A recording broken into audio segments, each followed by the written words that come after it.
7. Yes, 7-0. Oh my god, what a game of football that was. And what a great evening that is to be a Liverpool fan. I mean, absolutely historic. What a win. What a win. United were in such great form coming into this game. They'd beaten Barcelona in the Europa League. They'd won the Carabao Cup against Newcastle. They were in such good form coming into this game. You got Casemiro doing amazingly. You got Varane and Martinez playing amazingly at the back in a great partnership. David De Gea looked like the David De Gea of old.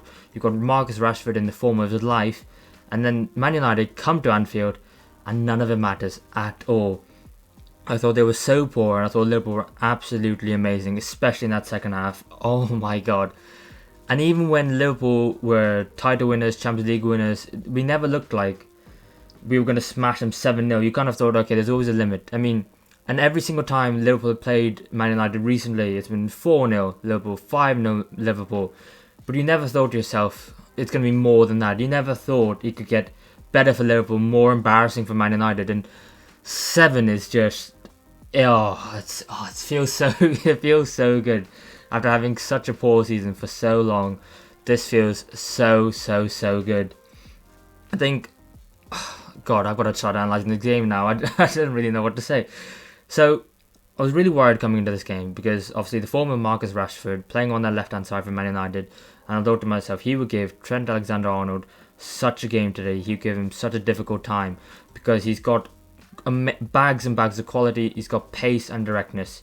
And Erik Ten Hag then decides to switch up the Man United formation and decides to play Bruno Fernandes out on the left, Weghorst in the 10, and play Marcus Rashford up top, which I thought was interesting, but I could understand it from his perspective. And I know in hindsight it now looks like a very poor decision, but at the time I could definitely understand it because Liverpool leave so much space at the back with that high line. You've got Konate and Virgil van Dijk, and Liverpool have done really well since we lost to Wolves 3-0 away from home. 4 clean sheets in the last 4 games in the league, and our defence is really shored up. So you can understand Marcus Rashford playing in the 9, trying to peel off that back 4 and trying to use his pace to get in behind. And there were a couple of times, especially later in the second half, when United were definitely out of that game, where he kind of did make those runs and you kind of thought, oh, there's definitely a chance here. I mean, if it wasn't for the fact that he was offside on one, Trent made a terrible tackle. He got him behind another time early in the first half, and again, I think Bruno Fernandes played the ball, but he's slightly offside. But then it didn't work in the first half, and you thought to yourself, oh, Ten Hag's going to move it. He's going to put Rashford out to the left, and he's going to make him run at Trent Alexander-Arnold. But then that never happened, and United just gave Trent Alexander-Arnold the day off defensively.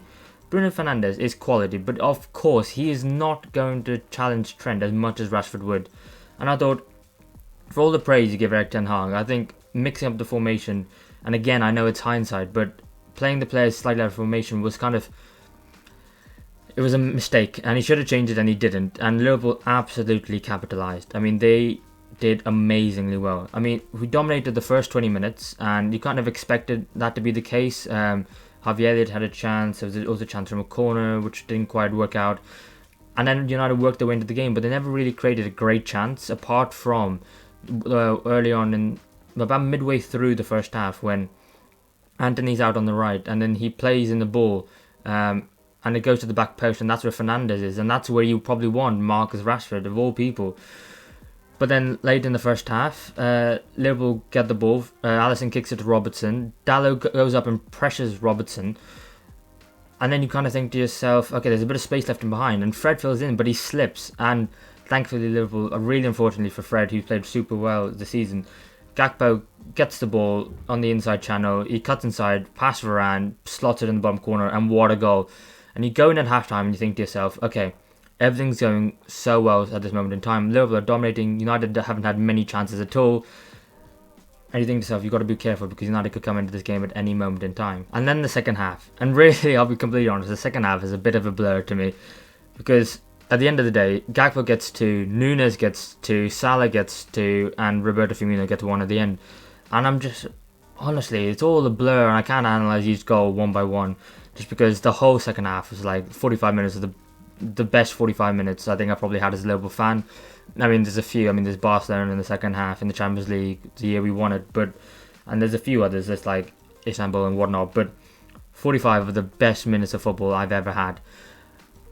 And we were just amazing. Honestly, so good. I mean, our defence is...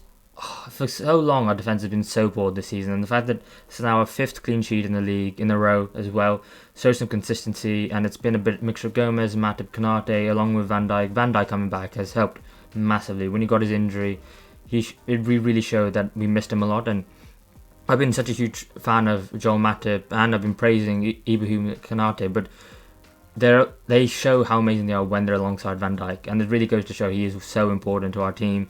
Got the likes of Fabinho, who I thought played really well today. He's coming on so much criticism this season, and people are saying we need a new CDM, and arguably maybe we still do. Maybe for a bit of competition or backup, but a long term we need to be looking to replace Fabinho. But he had an outstanding game today. The Fabinho of old, where you're constantly putting in tackles, playing those passes, 1-2s, breaking up play, and he was just immense. And he's a CDM that, in front of that back four, that looked like we'd never look like we're going to concede when he plays like that.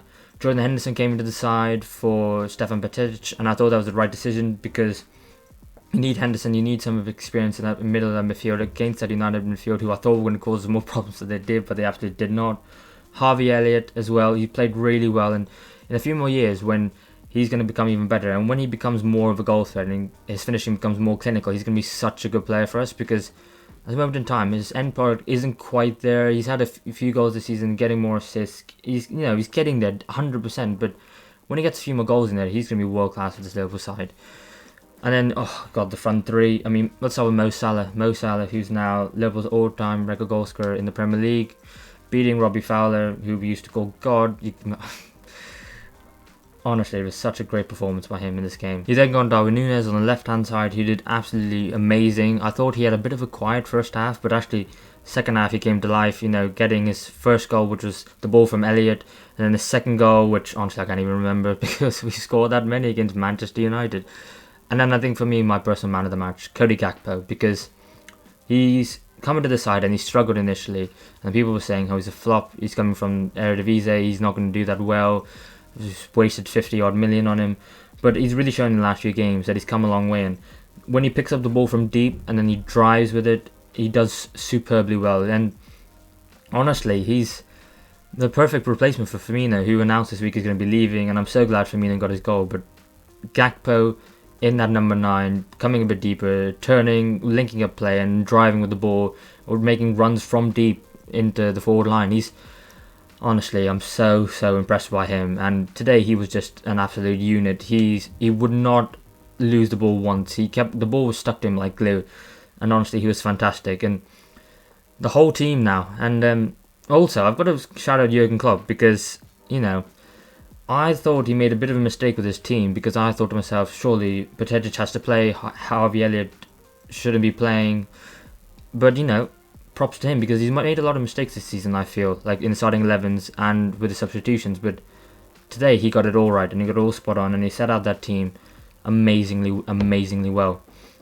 And what does this do now for Liverpool going forward? We're not too far off Tottenham Hotspurs. We've got a game in hand as well, and after they lost to Wolves yesterday, then it's really close. Top 4 is, arguably you could say it's ours. After our performance today, you could say we're favourites, and we've got some difficult games coming up as well. At some point soon we've got to play Man City, we've got to play Arsenal, and these are going to be 2 tough games. And the end of the season isn't going to be easy. We're definitely favourites, but it's not guaranteed we're going to get top 4. And definitely Jurgen Klopp at the end, when the crowd were cheering him on, trying to get him to do his trademark fist bumps, he knew that although this was a landmark win, and we're going to enjoy it, I'm definitely going to enjoy it, and we should enjoy it, because it's not every day you beat your rival 7-0, but it is one where this has to be a turning point for this team. And catalyst going forward, we've got to win more points, we've got to keep keeping clean sheets, keep scoring goals, and we'll see how we go, because top 4 is in our hands if you want it. Where does it leave Manchester United? I think after United lost to Arsenal, there was kind of a worry of how is this United team going to respond. And as a United fan, if you're watching this game and you see your team lose 7-0, of course it's going to be heartbreaking. Of course you're going to be struggling to digest it. Of course you're going to be thinking to yourself, this is unacceptable. We lacked fight, we lacked intensity. Away to Anfield, your biggest game of the season arguably. how on earth is acceptable? But after that Arsenal game, I was a bit worried, and then watched the game after, and United responded superbly well. They had to fight, their grit, their determination, and they bounced back. And under this side, under Erik Ten Hag, I would not worry as a Manchester United fan, if you're watching your team today, that they will definitely respond in the next game. And I think they're certain for top four at this moment in time, because I think the values that Ten Hag has instilled into the United side, they'll want to bounce back, and they'll show it. And I'm almost certain they're going to win the next game. Obviously, for the title, it really looked like it was out of reach beforehand, and it was really only kind of United fans who kind of thought it was a possibility. But yeah, I know people are going to make fun of you, saying, are you in the title race anymore, and laughing at you. But honestly, there's nothing wrong with dreaming, and you dreamt, and you're definitely out of it now. And it's not quite going to work out, but don't worry about it, because I think with a few more additions next season or the year before, Erik Ten Hag is going to make this team a title challenging team. And I think you still got the FA Cup, still got the Europa League as well. There's nothing to worry about from United's perspective.